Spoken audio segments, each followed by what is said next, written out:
They are like wolves howling to the moon. We wouldn't care less if they want to be in parliament or they are not in parliament. We will still carry on with the job of making sure that we deliver prosperity to Zimbabwe. We can't be bothered by SARC losers. They have a cafeteria approach to elections. On one hand, they won in all the seats in urban areas. They are chest pumping themselves for winning those elections. On the other hand, they lose in the same elections. They lose the presidential vote and they are sulking because of that. You can't have your bed and lie on it. It's either it's a la carte menu. Either they take it all or they reject all. You can't have a selective approach. So this is childishness on their part.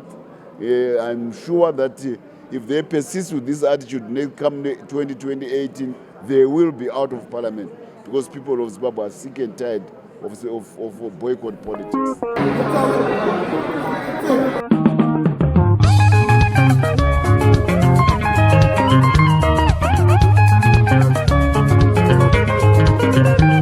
Will Zimbabwe's future dreams be realized because of this?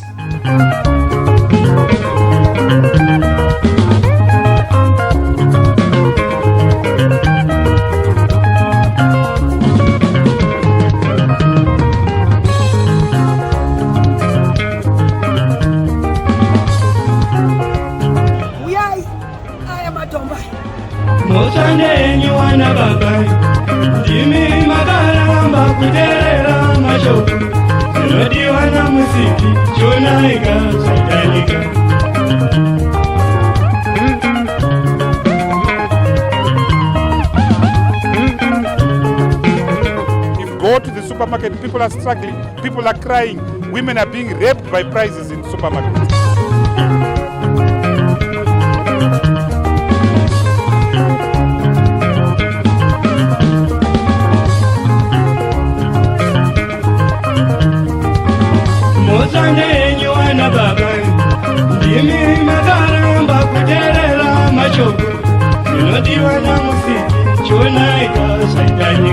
Now this is the Free Talk.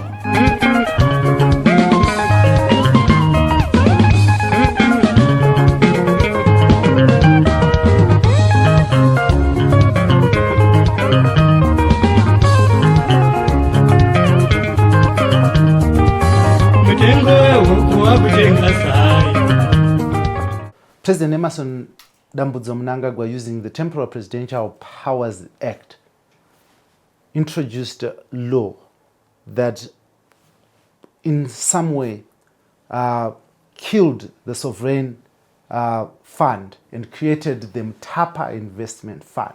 Now there's been a lot of talk around this, and this has shaped a discussion around social media and debate around the economic circles. Most of us who are debating and talking about this understand not what this law has done. Now, we here on the Free Talk, we ask the questions that matter. We bring you the answers that matter to issues that worry you. We bring the so what on your phones, on your screen. Now, on this, the Free Talk, in proud partnership with the Frederick Newman Foundation, we bring you the answers. What was the sovereign fund? What will the Mutapa fund do? What are you supposed to be worried about? With me, or host as usual, Dara B. Now, I'm going to be talking to the former finance minister and lawyer, Tendai Biti, who will carry us through and give us explanations on what the Mutapa fund seeks to do, what it can't do, and why you should be worried. This is the Free Talk, proud partnership, Frederick Newman Foundation for Freedom. And I, your host, Dara B. Join me just after this break.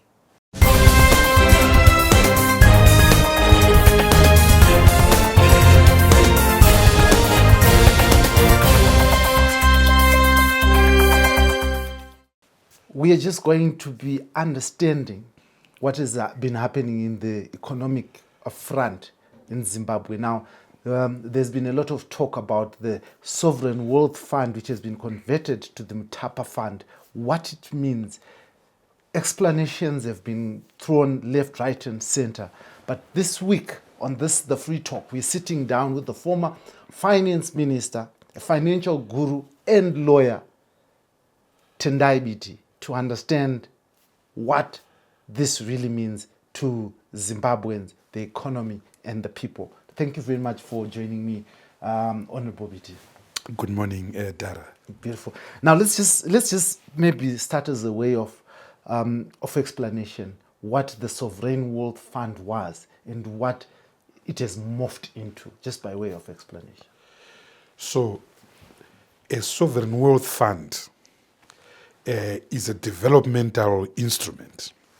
It's a huge savings account that is created by a state for the benefit of future generations. So it serves a long-term developmental aspiration. Sovereign wealth funds are created in countries which are resource-rich, countries like Norway with huge oil reserves. So resource-rich countries are aware that these commodities are ephemeral, that they don't last forever. Gold doesn't last forever. Oil doesn't last forever. So instead of spending all their money, instead of spending all their income, they create a sovereign wealth fund in respect of which they deposit excess income, which they can't use now, which they don't use now, which they can't absorb now, is then put in the sovereign wealth fund for the purposes of future generations, for the purpose of future Zimbabweans, future Norwegians. I keep on mentioning Norway because Norway has got the biggest sovereign wealth fund on earth, a fund with over, literally $400 billion dollars. So Zimbabwe is resource rich. We've got about 63 billion, so 63 minerals. We've got world-class deposits of diamonds, world-class deposits of platinum, of gold, of chrome, now of lithium. So we can easily create a sovereign wealth fund, which is what we did in 2014 when we passed the Sovereign Wealth Fund Act. And that Sovereign Wealth Fund Act, that sovereign wealth fund that we created is funded from royalties, a certain percentage of royalties from these minerals, gold, platinum, chrome, and so forth. Lithium was not put because we had not discovered it as we have done now. So it's a long-term instrument for development. But what has happened now is that the law has been amended through the Presidential Temporal Measures Act, Chapter 10:20. And this long-term instrument has now effectively been termed and converted into a short-term instrument. It has been turned into literally an asset management company, which now has new foreign instruments. I say foreign because they are not traditional. And these are shares from state-owned enterprises. And the shares from the state-owned enterprises have been made fungible. In other words, they've been made liquid. They've been made so easily accessible to sell and to dispose of.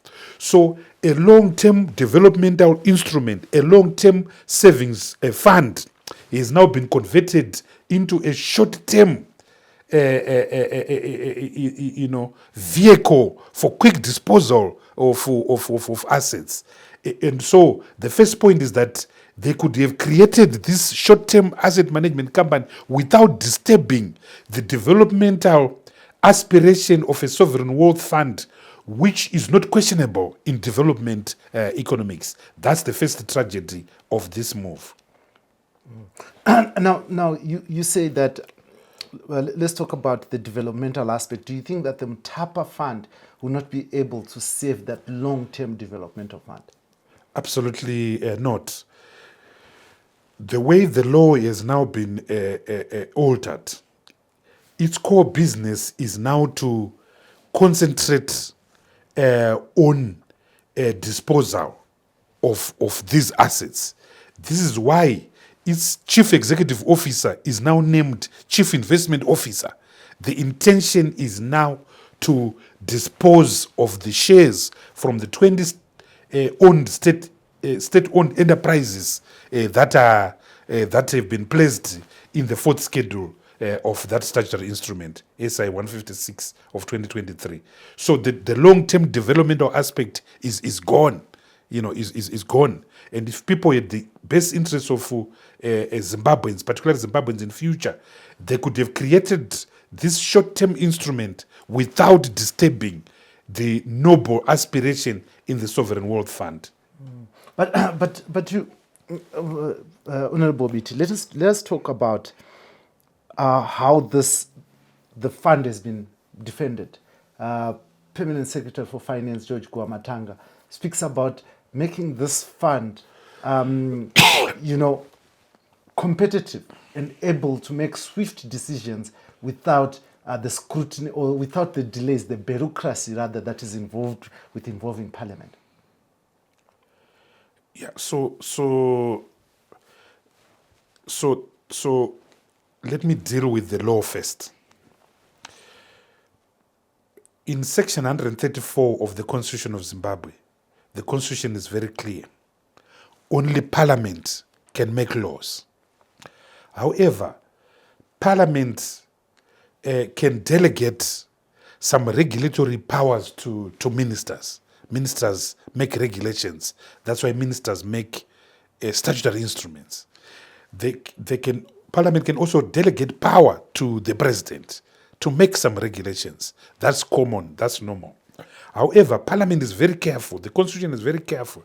The Constitution then says Parliament's primary law-making power cannot be delegated.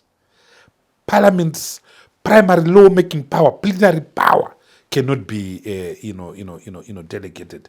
What is Parliament's primary law-making power? Parliament can do anything as long as it doesn't break a law. But Parliament can do anything. It's sovereign. That's why countries like the United Kingdom, they are not constitutional democracies. They are parliamentary democracies. Parliament can do anything. But in delegated power, you can only do that which you are permitted by the statute to do. So if you take the Minister of Transport, in terms of the Road Traffic Act, he's allowed to impose the price of license fees, of number plates, and so forth. But he can't make a law that says tomorrow we are now banning the use of trucks on our roads. He can't do that. Only Parliament can do that. So that's the difference between plenary law-making power and delegated power. Delegated power, you can only do that which you are allowed by the enabling legislation, but you can't make laws. The problem now with the Presidential Temporal Measures Act, Section 2, Subsection 2, is that the President is allowed to make laws as if he was Parliament. In Section 5 of that same Act then says, any law, any regulation that the President has made can actually override the Parliament. Surely that can be on. Surely that can be on, because we live in a constitutional democracy in which there's a clear separation of powers. This is defined and protected by Section 3. So you've got the executive, which makes policy. You've got Parliament, which makes laws. You've got the judiciary, which interprets laws and enforces rights and avoids self-redress. So there's a clear demarcation. But you can't have a policy maker then also making laws. You are breaching the Constitution, the doctrine of separation of powers. You are breaching Section 134. So the continuous use of the Presidential Temporal Measures Act is a breach of the Constitution.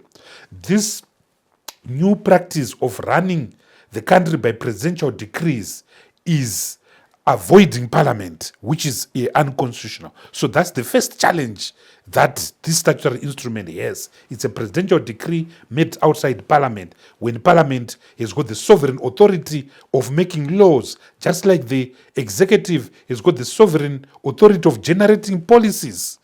And one of the problems about avoiding parliament is that you are also avoiding the citizens.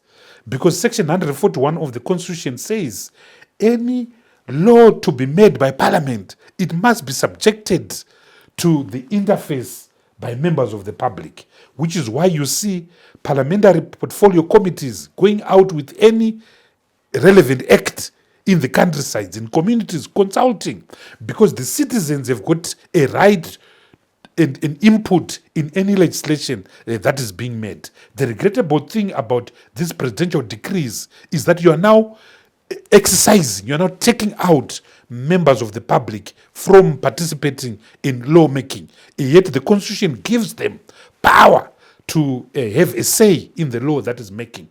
And there's case authority to the effect that if any law is made where there's not been consultation, that law is invalid. That's a law made by parliament. Now imagine a statutory instrument made by one individual is doubly invalid.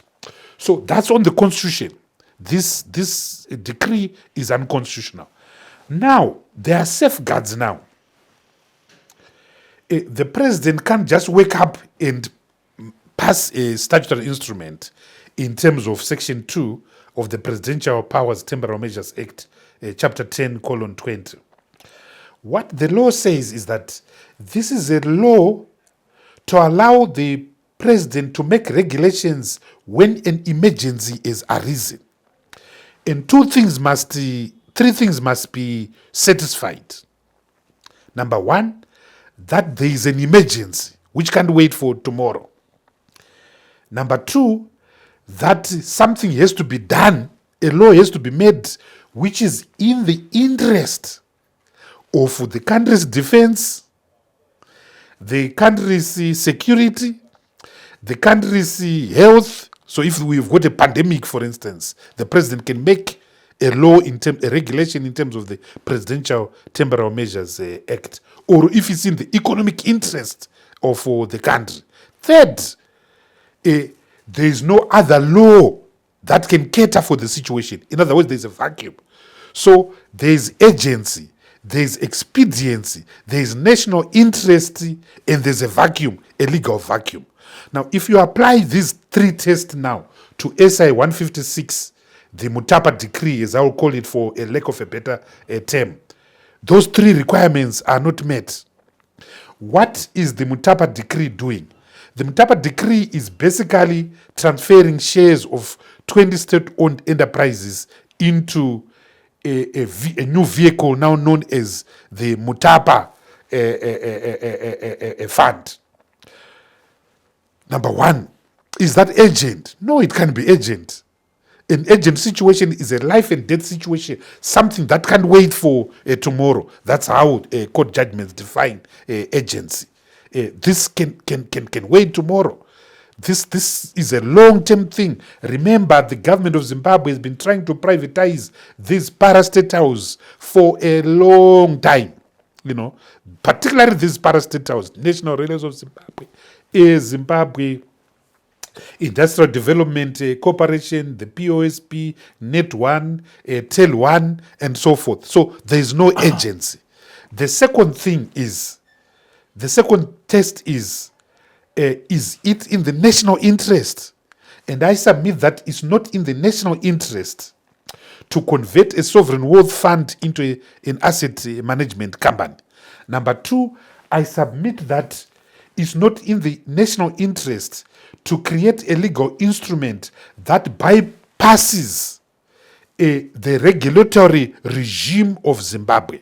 So, what are the regulatory regimes that are being passed? Number one, Zimbabwe's Investment Act is now being bypassed. ZIDA is now being bypassed because now someone can just go and buy the shares without the requirements of ZIDA. Do you have the money? Are you a person of good standing? You are not a terrorist, and so forth. All the safeguards that are in the Investment Act that require you to go and talk to ZIDA. Number two, we are bypassing the conditions put by the privatization agents of Zimbabwe.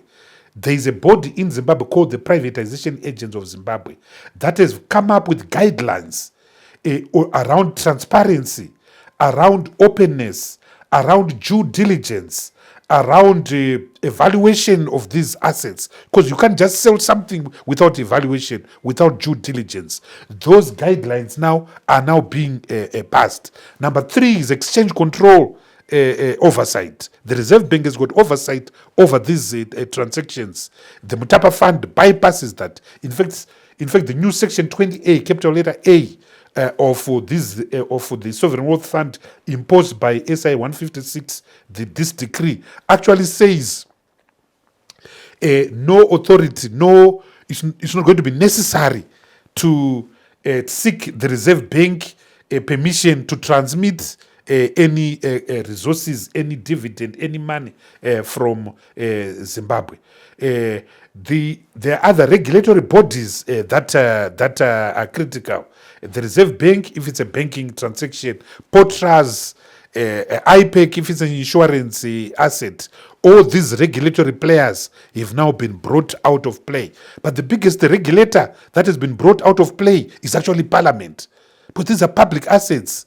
So Parliament must scrutinize that. But Gwamatanga explained just a few days ago, saying that now the Mutapa Fund is going to bring a report to the president, which is also going to be made public. Doesn't this cure the problem that you're talking about?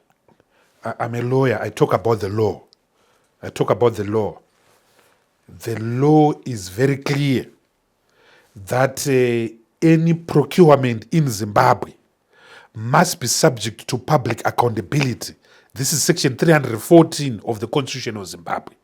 Therefore, neither the president nor Gwamatanga can seek to exclude the operation of the Public Procurement Act from any transaction in Zimbabwe. So, because to do so will be against the provisions of the Constitution, which makes it very clear that all public procurement has to be done openly and transparently. Some have called the Mutapa Fund the grand looting.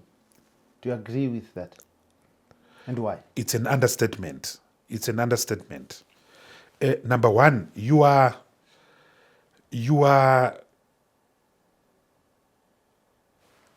taking over the shares of 20 state-owned enterprises without any due diligence at all. The first due diligence is, number one, what are the values of those shares? What is the balance sheet of Net One? What is the balance sheet of Tel One, of Telecel, of ZESA, for instance? Can you imagine how valuable ZESA is? Because ZESA is one of the state-owned enterprises. Imagine the transmission network.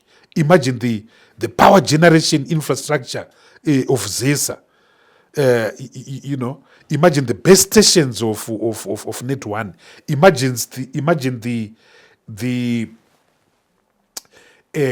branch outlay of the POSP. It's the biggest bank in Zimbabwe in terms of branch outlay.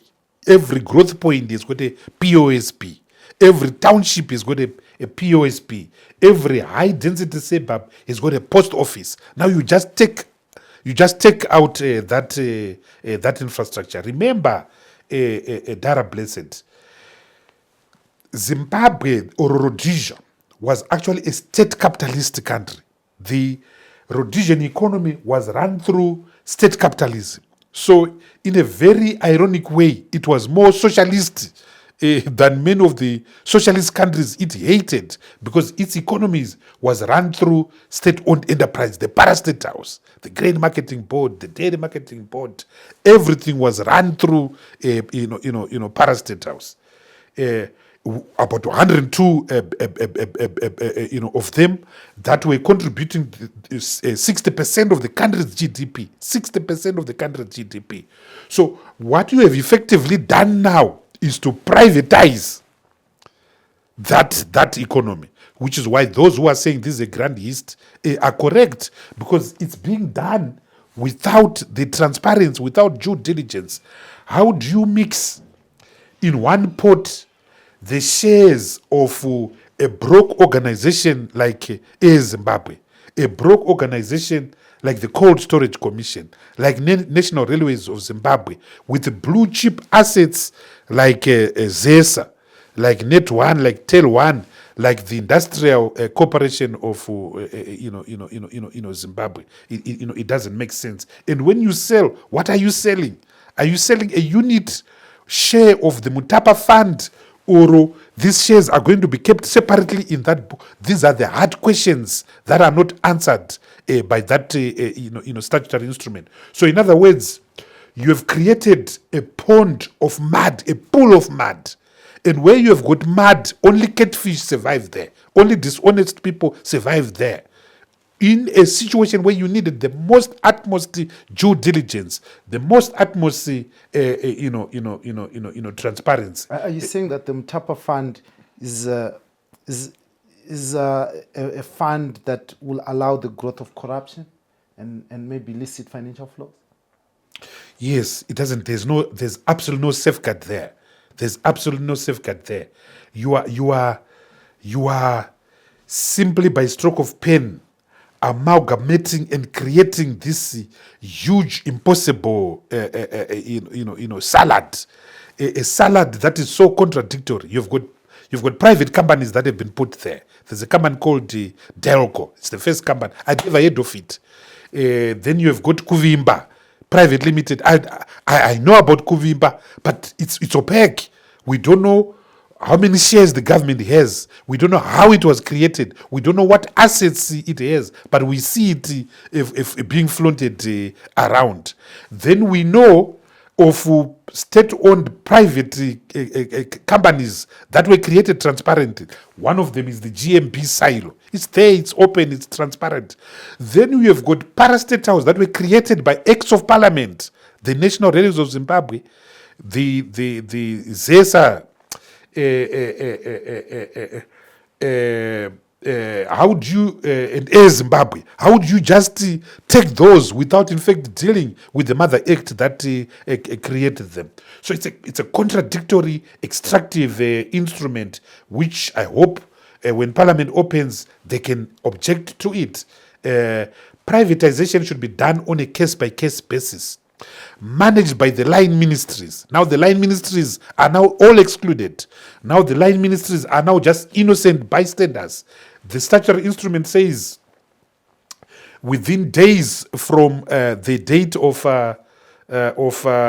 its incorporation, all the secretaries of these companies must transfer share certificates to these companies. Some of those companies actually don't have share certificates. But even if they are there, what is the value of those share certificates? Because you can't just transfer a share certificate without a value. But more indecently, all these companies are indebted. They've got huge amounts of debt. ZESA has got huge amounts of debt. So that would be an advantage for Zimbabweans, right? Because now the debt is being transferred and held by Mutapa. The debt is not being transferred to the Mutapa fund. Only the shares are being transferred to the Mutapa fund. Where's the debt going? It's going to be assumed by the state. So we, the taxpayers now, are going to assume this humongous debt. Just take ZESA. ZESA right now, Wange 7 and 8 has just been commissioned for $1.2 billion. So we owe $1.2 billion to the Chinese Import and Export Bank. Yet the shares of ZESA have been put in the Mutapa fund. Wange Colliery owes huge amounts of money. The shares of Wange have been put in the Mutapa fund. We're going to be left with settled. Net1 is heaving under the weight of debt. Tel1 is heaving under the weight of debt. So you have got this anomalous situation which can be in the best interest of Zimbabweans, that the citizen is saddled with the debt, but the shares are now put in this opaque fund, opaque instrument known as the Mutapa fund. Amazing. So let us. I want us to look but at the name itself calls you something. The name itself tells you something. The Zimbabwe and Great Zimbabwe was built by the Mutapa Empire. The Mutapa Empire. When you leave Mutapa, it just capture. It just means capture and enslaver. So this fund it carries its literal meaning a fund that is there to capture and extract from Zimbabwe. So it's appropriately named. I wanted to ask, President Emmerson Mnangagwa had the first term of his office, and he didn't implement this. Why would he be implementing something that you are saying is extractive and a major haste in his last and final term of office? If you were to think of it. Well, look, I'm not a spokesperson. But maybe the fact that he's in his last term of office, maybe that's why this is being done. But speaking as a lawyer, this statutory instrument doesn't meet the test of the law. It's extractive and it must be rejected. I have no problem to the principle of investment, to the principle of raising funds, and to the principle of disposing some of our dead assets. And there are dead assets in there, but it has to be done transparently. It has to be done according to the rule of law. It has to be done in accordance with international best practices, which we were already there. They're the privatization agency of Zimbabwe, and that is our point. Let us talk about these shares that you're talking about, the shareholding, that the share certificates have been transferred. But George Guamatanga says that the parastatals themselves continue to operate the same manner that they used to operate. How does that happen when they don't own, when the shares or the shareholder is someone else? How is that possible? Look, you interrupted me when I was trying to explain that this law was unnecessary. One of the requirements and preconditions to the use of presidential powers is that there is no other law that can cater for the emergence. As I've explained before, what the decree is simply doing is to transfer state-owned shares into a vehicle. But the shares are already owned by the state. The government is already the owner. So if the government decides to lump these shares in a particular vehicle, it doesn't need any law because it already owns the shares. So the primary reason is not ownership. The primary reason is fungibility, to sell them very quickly, which is a different intention altogether. Which now leads me to your question. The parastatals will continue to operate because they've always been state-owned.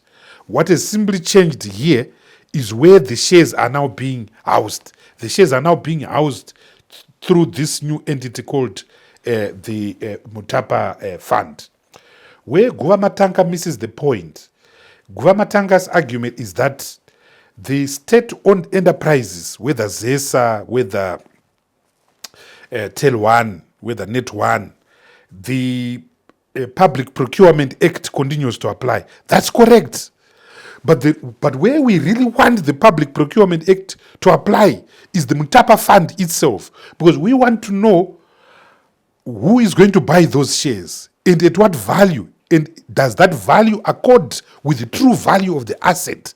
That's where he has put the veil of opaqueness now by saying the Public Procurement Act doesn't apply. That is wrong. That is unconstitutional. That is in breach of the Public Procurement Act itself. So he misses the point completely, but I know him. He's doing it very deliberately. Let's move from the Mutapa Fund for a moment and also just look at issues around the economy. Just the RBZ introduced another form of currency now that can be used to transact, the Ziga. Let us talk about that one. It's pure unmitigated insanity. It's total madness. It's anti-intellectual, it's total madness. A few years ago, they de-dollarized and created the Zimbabwean dollar through statutory instrument 33 of 2019. So any sense, any logic should be targeted towards strengthening that currency should be targeted towards creating credibility around that currency. What do? They themselves undermine that currency. The biggest underminer of that currency was actually the Reserve Bank itself. They went and flooded the RTGS dollar on the black market in order to purchase foreign currency. The government itself made sure that every tax was being paid in US dollars, including the cost of number plates on motor vehicles. So they undermined that currency.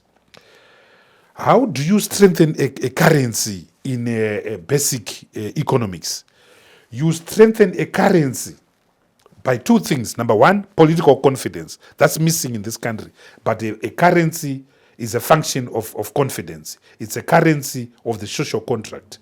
But the other way you strengthen a currency is through economics, through building reserves that strengthen that currency. The Botswana Pula is one of the strongest currencies on the African continent because it is backed by over 5 billion, 10 billion US dollars worth of foreign currency. So if they had gold, if this government has got gold and it wants to have a legitimate currency, the best way it can do that is to build reserves, including gold reserves, to back this currency. To then go and form a currency, a gold currency, is unprecedented, is unheard of, and is just an instrument of arbitrage. I think that the sanity of the bank needs to be revisited. The sanity of the bank as an institution needs to be revisited. It's against economics, it's against the logic, it's against the precedent, it's unheard of. It makes Zimbabwe the laughing butt of it's a hubris, it's total insanity. So the RBZ says that there is going to be another layer of pricing, which will price commodities. Bread, for instance, would be like 2 milligrams. It doesn't work. It doesn't work. You know, the reason why economics is not a science is that economics is essentially the study of human behavior. How do human beings behave? That's economics. So, any person who sells tomatoes in Barimusika is an economist. Because they will tell you that if people from Mutoko flood Mpare with tomatoes and there are too many tomatoes, the price goes down. Because economics is just the study of human behavior. So when you introduce these extractive things that are unclear, that are untried, that are untested, on the back of a track record of experimentalism, on the track record of abusing citizens' funds, the introduction of the bond note, the introduction of the RTGS dollar, the introduction of the gold coin, and now the market will just stand akimbo and become conservative. Anyone with money in right now is probably taking it out of his bank and pushing it under his pillow. Anyone with money right now is probably looking for a house to buy in Budiriro or Kuadzana.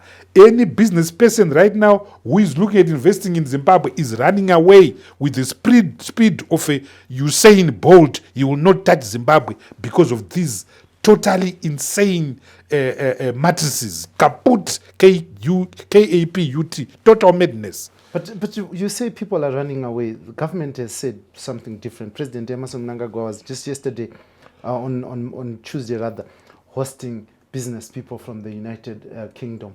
We've got the cyber city that is coming up, and in his State of the Nation address, President Emmerson Mnangagwa said, and I quote, "Investments in the lithium sector are pleasing and encompassed extraction through to value addition." Now, this doesn't look like an environment where people are running away. The data is what tells you the story. If you look at the UNCTAD trade figures, our investment levels have not exceeded US $200 million in the last 10 years. Whereas countries like Zambia, Mozambique, they're having investments of around $2 billion US dollars annually. Yes, you have got characters and individuals that are coming in the mining sector, in the commodity sectors, mainly from Russia, mainly from China. They're buying mountains. I was in Mutapa the other day, and I passed through a place called Ribacross. They've got a mountain there. They're digging in people's graves. So the wrong investment is coming. Extractive investment is coming. They've been mining lithium in Bikita there. The community has nothing to show for it. It's just extractive. They're just taking our lithium, taking our platinum, and leaving in trucks, damaging our roads. So it's not the kind of investment that is growing our economy. That is why we've become a major hub of illicit financial flows and smuggling. It's unethical investment that is benefiting a few people that are being given a million there, $200,000 there, but the economy is nothing to show for it. There's environmental degradation. There is destruction of our infrastructure. Just go to Mutoko and see how the mining of black granite has destroyed communities. Cancer is on the increase because communities are being made to breathe the dust coming from these horrible mining activities. But of course, no one cares. There's no regulator. The people that are supposed to regulate are part of the problem. It's like sending a mosquito to cure malaria. It's not working. But let us talk about the role of capital in all this. What is the role of capital? Those who hold capital in Zimbabwe to ensure that there's accountability, that there's proper investment, and are they playing this role? Because just this week again, the president was in Victoria Falls with a lot of business people in the room, and they were clapping hands when you are saying that the economy is not moving in the right direction. I think capital has always been very timid and very complicit. And the example I want to use is the currency changes. Billions of dollars were lost. $5.86 billion was lost in pension money. Capital should have fought and protected the citizen. It didn't. In 2009, it moved and applied conversion rates that sacrificed citizens. We came in and rebuilt the economy. When the government of national unity collapsed in 2013, there was over $6 billion US dollars worth of hard cash in the economy, and the data is there to back this up. Within a few years, that money had gone, and bond notes were introduced. Where was capital? Complicit. This is a good move by the government. People rebuild. Come 2018, you are told bifurcate, Nostro FCA accounts, Nostro RTGS account. What did capital do? Nothing. Come 20th of February 2019, government comes up with SIO 33 of 2019.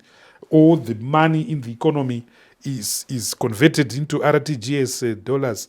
The 12 billion US dollars worth of treasury bills that capital was holding were now suddenly converted into RTGS dollars. What did capital do? Nothing. So capital owes a lot to the ordinary average citizen in Zimbabwe. Some people would argue that we don't have real capitalists in this country. Do you agree?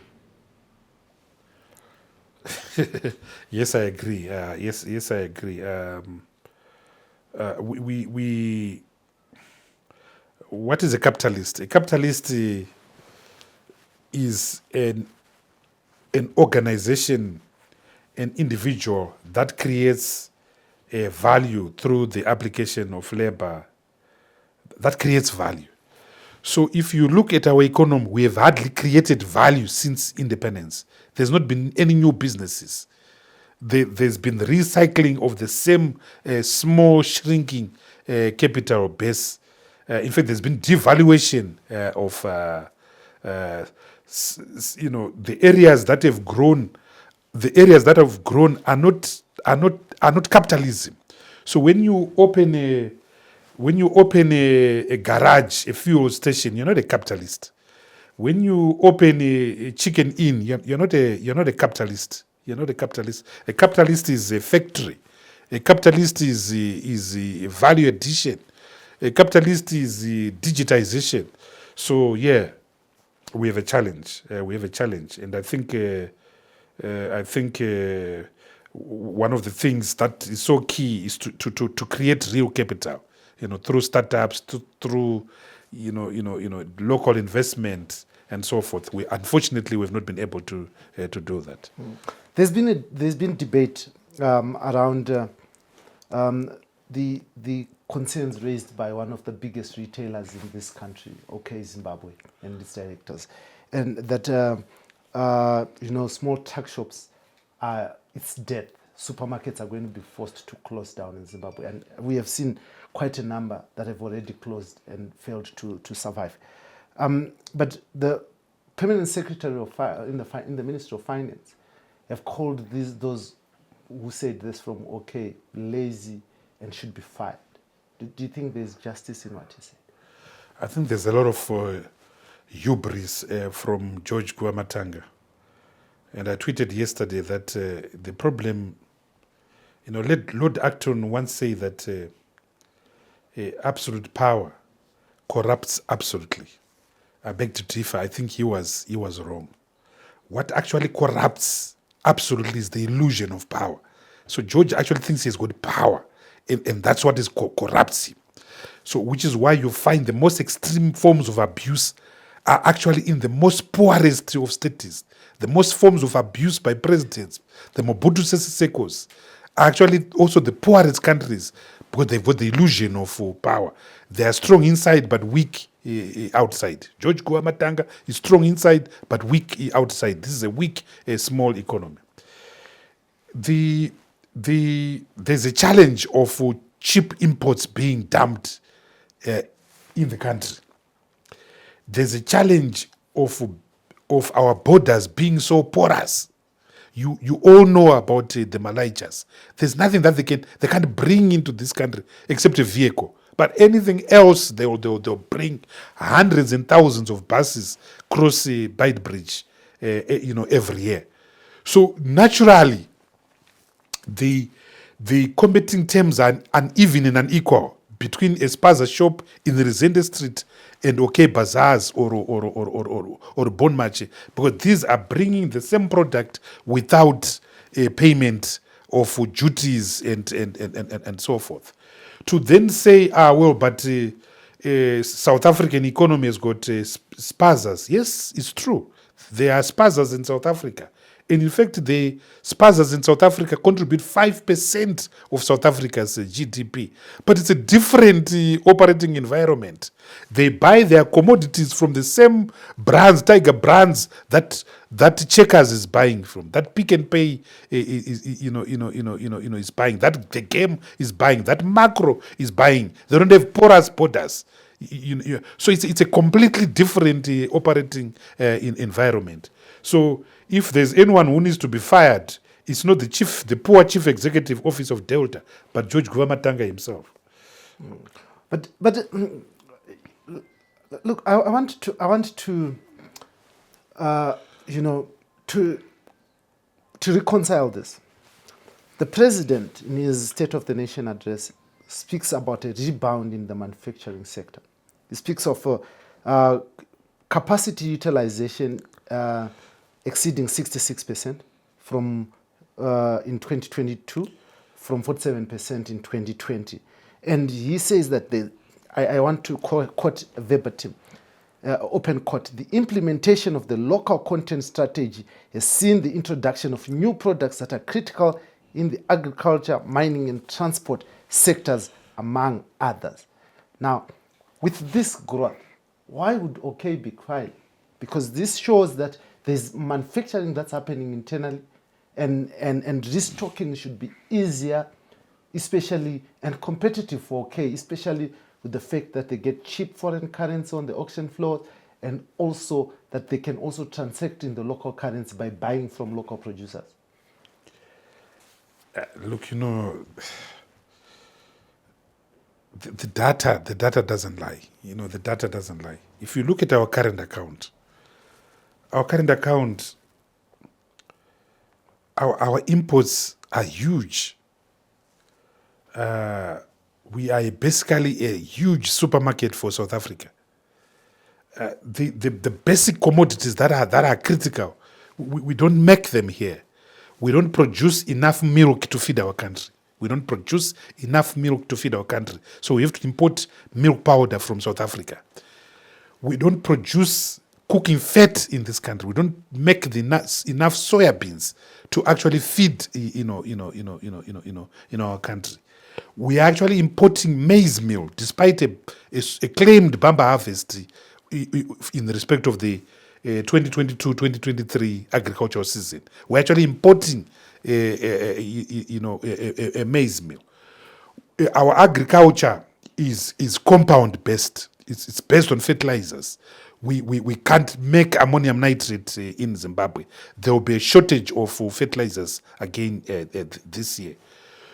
So if you can't make fat, margarine, and so forth, it means you're importing. So if you go in any supermarket, Pick and Pay, Food Lovers, OK Bazaars, 60 to 70% of the products you will see there are actually imported products.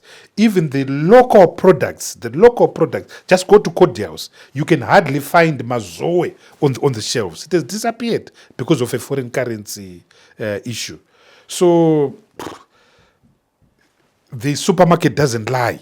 That's why I always say that you can rig an election, but you can't rig the supermarket. The supermarket doesn't lie. The exchange rate doesn't lie. It will find you out no matter what lipstick and what shade of lipstick you might try to put on. The president also spoke about bringing universal health coverage. One of the most problematic things in Zimbabwe is health access. Now, he, in his talks about bringing universal health coverage in his State of the Nation address, do you think that this is the right move that can actually be very good for our economy? Yeah, we wrote about this in our 2018 manifesto. We called it Chamisa Care. And so we've always advocated for a national health system in NHS in Zimbabwe. But this lot, I don't think they've got the capacity and the honesty and the integrity to set it up. It requires a lot of technical work to be done. A lot of studies to be done. We had done that. It also requires some huge amounts of resources to be done. With our track record around opaqueness in procurement and so forth, I don't think this will ever see the light of day. But the idea of a compulsory free national health system is a noble one, and all countries should embrace that. But with the state of the health system in the country as you know it, what would it take to make it work, that national health system? Number one, you need the enabling legislation. You need the enabling legislation. You need to consolidate the actual service. The service from the medical aid societies, like the Public Medical Aid Society, PISMAS, and the private medical aid societies. So you need to consolidate that. You need to also the infrastructure. How many hospitals will be covered? Regrettably, public hospitals alone will not be sufficient. So you need to bring in mission hospitals that are scattered across the country. You need to bring in private hospitals that are covered across the country. That will also require some legal work. Then you need the seed capital to actually put into the system, the financing. There are models. I'm not going into a lot of detail. I don't want to give anyone a tutorial, so I'm not going into a lot of detail about how it can be done, but there are models that can be followed. The Ghana model can be followed. But we have had people who are now skeptical, terms of these insurance policies and medical aid schemes. PISMAS failed, left many people uncovered, even though they were contributing lots of money to it. And right now, if you have medical aid, some medical aids are not even very useful. You'll only realize when you get sick that the medical aid that you contribute is probably worth $5. I agree, which is why I said at the beginning, I don't think they'll be able to do it because the problems are never solved with the same mindset that created them. So the NHS is coming because the public health system has collapsed. The PISMASs of this world have collapsed. The private actors themselves, bodies like CIMAS, they're just extractive. So that's my argument, that you need a brand new paradigm shift. That brand new paradigm shift must then be backed by a new legal instrument, must then be backed by fresh sources of funding, must then be backed by a relook at the infrastructure that is offering the national health services, a combination of the state-owned, local authority-owned, mission-owned, and private-owned. So it's a long, long way to go before you do that. So perhaps the only thing that can work is to try and do it, incrementally. Try and do it incrementally. In their 2018 manifestos, they spoke about building a district hospital in every district. They've not done that. There are 210 districts. They've not done that. But that could be the starting point, because you need the infrastructure first. We don't have the infrastructure, first. For Christ's sake, we can't even buy ordinary, kidney dialysis machines in our hospital. We don't have them. We don't have, oncology instruments in our hospitals. For Christ's sake, we don't have bandages in our hospital. I took my grandfather the other day to Parinyatwa. It was like a hospital in Wharton, Mogadishu or Juba. Very sad. But Honorable Biti, we have seen you in the past in the forefront in terms of advocating for people's issues in Parliament, and also in the League of France. You've been in court, but right now you are not in Parliament. You were instrumental as you led the Public Accounts Committee fighting corruption. How are you going to continue if you are going to continue to highlight these issues now that you're not in Parliament? Well, I mean,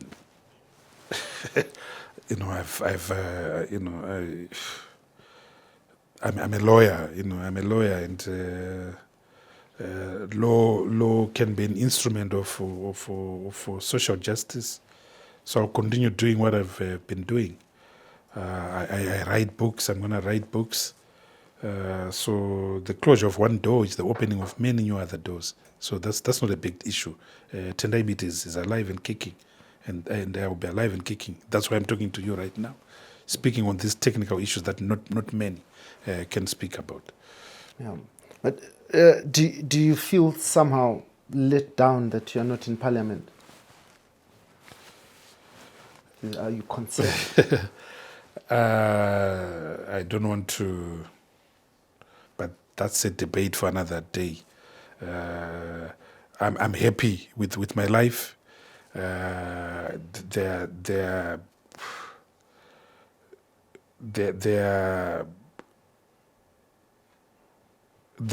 are platforms that feel that I should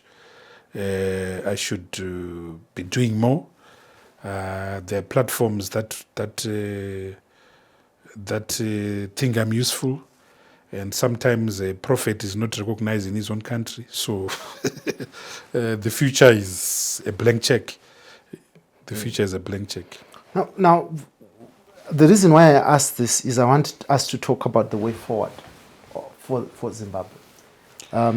We are just coming from an election. That means we've got 5 years of these things that we're talking about. What could be the way forward? Dialogue is the only solution. Zimbabwe needs a soft landing. Without a soft landing, the contradictions that have been created will inevitably lead to some implosion in one form or the other. We've been here before. We were there in November of 2017. We were there when Gukura Wundi happened. We were there when Operation Mrambatsvina happened. We were there when the violence of 2008 happened. This country is prone to these catalysmic implosions on a regular basis. I've said and described this country as a country in permanent crisis. It doesn't know and can't enjoy an uninterrupted period of peace for more than 10 years. You can do your maths from 1890 to now. So the state is very fragile. It's made fragile by contested elections. It's made fragile by corruption and extractive behavior. It's made fragile by the lack of delivery, by a poor, non-inclusive economy with 95% of the people that are unemployed, over 40% of them living in extreme poverty. So it's made fragile by the new brand of toxic tribal politics, the weaponization of the tribe, and it's made fragile by the fact that we actually have the president of November 2017. So all the ingredients of fragility and vulnerability are in existence, and the only thing that can create a soft landing for Zimbabwe is selfless dialogue. And I emphasize the word selfless, non-hypocritical dialogue. Dialogue to save the people of Zimbabwe and not to save individuals or an individual. Yeah, what form should this dialogue have? Because the president was also talking about maintaining Pollard to try and ensure that people begin to talk to each other. Yeah, because of the huge levels of mistrust in this country. Any dialogue in Zimbabwe must happen within a legal framework, whether domestically or regionally. In 2007, we had a regional instrument, the SADC resolution of the extraordinary meeting of SADC that took place in Dar es Salaam on the 29th of March 2007. Then later on, we had our own local instrument, the Global Political Agreement, which created avenues of dialogue, like a cabinet, like JOMIC, like the Parliamentary Committee on Constitutional Making, COPAC. These were all formal avenues. Pollard won't work, it excludes other players. Pollard won't work because it doesn't have a legal instrument. It's one created at the discretion of an individual. Genuine dialogue can be at the discretion and the benevolence of an individual. Secondly, any dialogue in Zimbabwe needs some scaffolding. It needs scaffolding of the regional community, particularly South Africa and the rest of Africa. Third, this dialogue must be inclusive. In the past, we have had elite dialogue between political parties. I think that if it has to be durable and sustainable, we have to have as many people on the board as possible. The trade unions, the churches, civic society, and so forth. They must play, that role. Of course, political parties should ultimately have the ultimate say, but civic society should be there. In the 1992 internal discussions in South Africa, everyone was there, but they invented the doctrine of sufficient consensus to arrive at decisions. And sufficient consensus was understood to mean the ANC on one side and its allies, like the United Democratic Front on one side and the National Party on the other side. So we need to create a platform where everyone is there, but decisions are made on the basis of sufficient consensus. Without that, this dialogue, this country is doomed.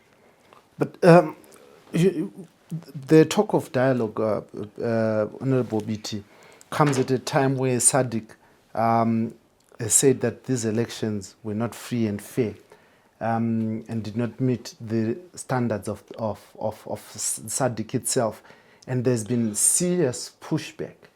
And this has also created a even bigger abyss between the political parties that got some mandate from the people of Zimbabwe, the CCC, which you're part of, and ZANU-PF. How do you bridge that, given these political,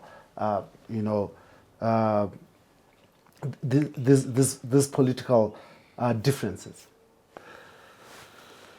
Well, there has to be leadership that transcends those so-called differences.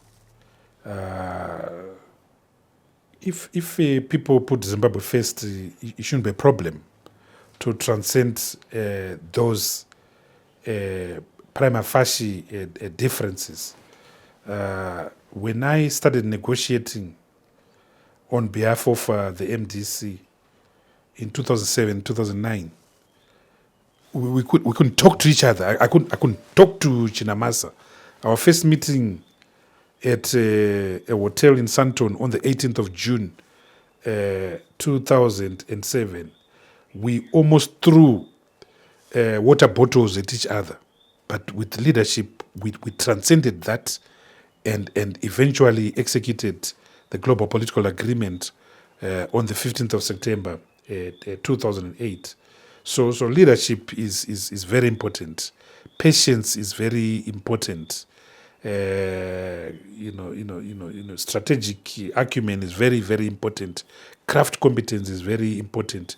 Goodwill is very important. These are the ingredients, and honesty is very important. These are the ingredients of any successful negotiating process. Do you think these ingredients are available in ZANU-PF?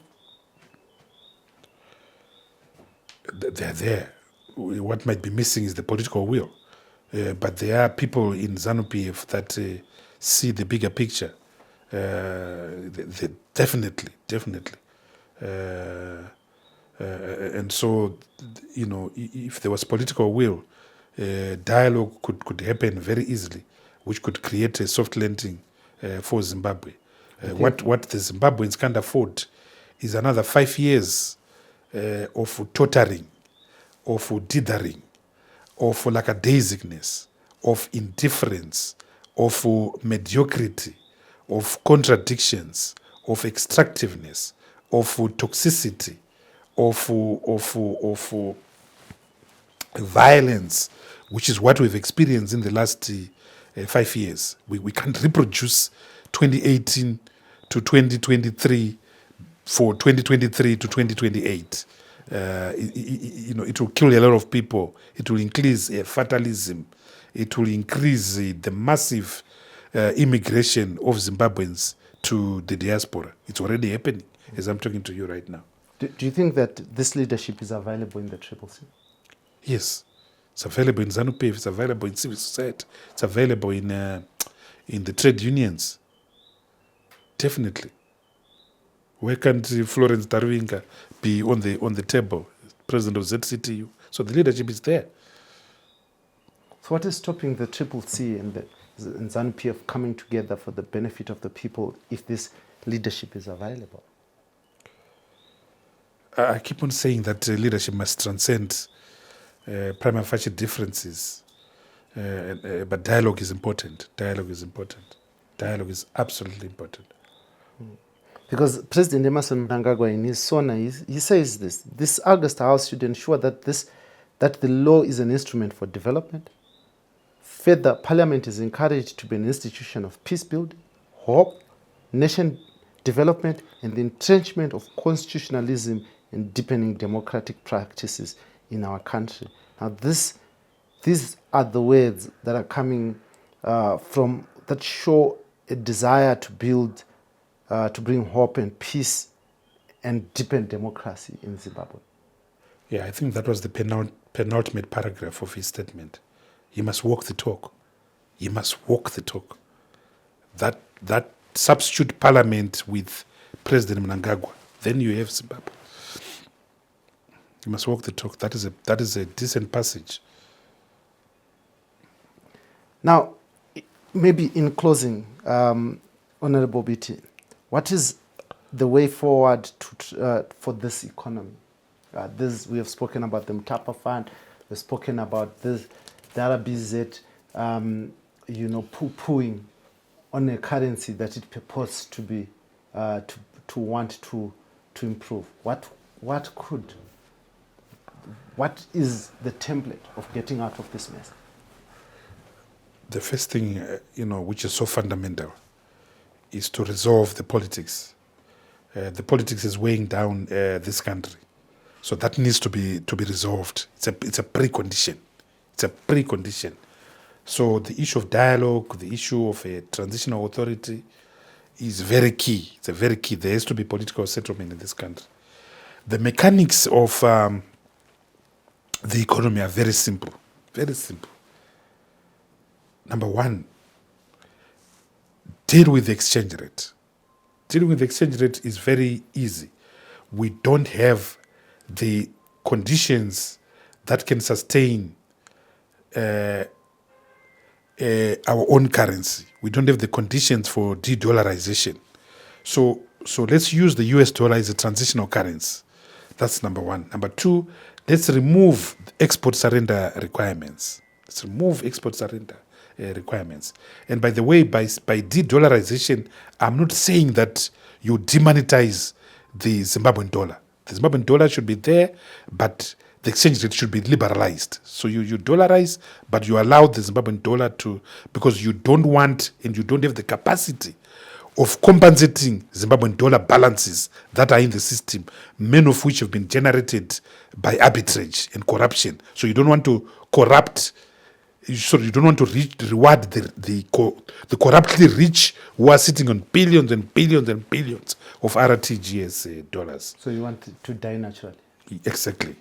So let the status quo prevail. Scrap the gold coin. Scrap this new Giza currency, which is total, undiluted, pathological madness. Kaput. Scrap it completely. Number four, we need reform of the banking sector. We need to scrap these high interest rates that are killing industry. We need to deal with negative rates of interest that are making lending impossible. We need to bring a savings culture and a savings regime in this country. It's the only country in the world where you go into a bank, keep your money, and you're phoned by the bank that your money has disappeared because we have no savings. So there's fundamental need for the reform of the banking sector. Number five, state-owned enterprises. They have to be dealt with. Those that need to be flogged must be flogged. Those that need to be strengthened must be strengthened. So scrap the Mutapa fund completely, restore the original sovereign wealth fund. Number six, deal with the issue of sovereign debt. Sovereign debt is putting a premium on our country. So we have to talk to the international community so that our debt is cancelled, our debt is forgiven. Number seven, infrastructure. To deal with infrastructure, gross capital formation. Next is the environment. We are not paying sufficient attention to the environment and the agenda for decarbonization. The carbon footprint of this country is too huge. It's too huge. Environmental degradation is too huge. We have to protect this country. We have to protect this continent. We have to protect so the environmental agenda is very key. Number 8 is restoration of social services, particularly education. Education has collapsed in this country. Particularly health. Health has collapsed in this country. Particularly the social agenda targeting the poor. People should get social grants. South Africa pays social grants. We could start off with modest amounts of $30 to our poor people, to the elderly. And remember, you'll get that money back because the marginal propensity to consume of poor people is very high. If you are poor, you are in the rural areas, you get $30. The minute you get that $30, you go and spend it at the growth point. So the government will get the money back anyway. So the social agenda is very key. Then the other software issues, the ease of doing business, attracting foreign investment, building a data based economy. All these things are key. 5Ds: development, devolution, digitalization of the economy, decarbonization of the economy. Those Ds are very important. Amazing. And the term of the RBZ governor is coming to an end. Do you have anyone that you would think should be considered for this? Oh, no. It's not my job. But I think that it's time that the next governor hopefully will not be a commercial banker. It's time that we looked elsewhere. Why do you say that? I think we need to break the nexus between commercial banks and the central bank, which has been there. That has to be broken, completely. So get a policymaker from the Ministry of Finance who thinks with a fiscal mindset and not a monetary mindset. How important is that? To me, it's very important. Can you just give us detail? Why would that matter, that someone thinks with that mindset? If you look at the tenure of the current governor, he has been a disaster. He was responsible for the introduction of the fiat money known as the bond note on the 4th of May 2016. Responsible for the creation of the fiat money that led to the collapse of the US dollar economy that we had built. So his role has been pernicious. Look at the debt, look at the balance sheet of the Reserve Bank. The external debt is about $8 billion US. The relationship between that bank and the African Import-Export Bank has been very incestuous. So you need a mindset that is coming totally from a different mindset. So an official from the Ministry of Finance can easily run that bank. So a different mindset, a fiscal mindset as opposed to a monetary mindset. I want to thank you very much, Honorable Biti, for joining us and for sharing insights into this somewhat at times complicated financial issues that the people of Zimbabwe normally debate on social media very heavily, and sometimes, with little information. But maybe as a way of conclusion, you could just look at the people of Zimbabwe and pass a message from your heart. Well, the only thing I can say to them is that you can't outsource your struggle. You can't outsource your struggle. You can't think that. Don't ever think that your neighbor is going to paint your house. Your neighbor is not going to paint your house. Paint your house. Have the agency to paint your house because it's in a broken state. You can't outsource your struggle. That's my message to them. How do they do that? Those who have tried to paint the house have been arrested? Those who have tried to paint the house have been shot dead? Oh, the people at ZANU-PF will tell you that we painted our house at a cost. 25,000 people were killed between 1965 and 1979. So ZANU will give you the answer. You paint your house. Thank you very much, Honorable Biti, for joining me on this, the Free Talk in proud partnership with the Frederick Newman Foundation. Now, the economy, the people, and the future of this country. This is the conversation that I was having with Honorable Tendai Biti, a lawyer by profession, a leader in politics, and also a Zimbabwean who has continued to rise every moment to fight and defend citizens when the need has come. This is the Free Talk. If you have liked this conversation, please don't forget to press the subscribe, share button as you help us grow our work and share the good news to those who don't know us yet. This is HSTV and I'm your host as usual, Dara B. Until next time, thank you for joining me.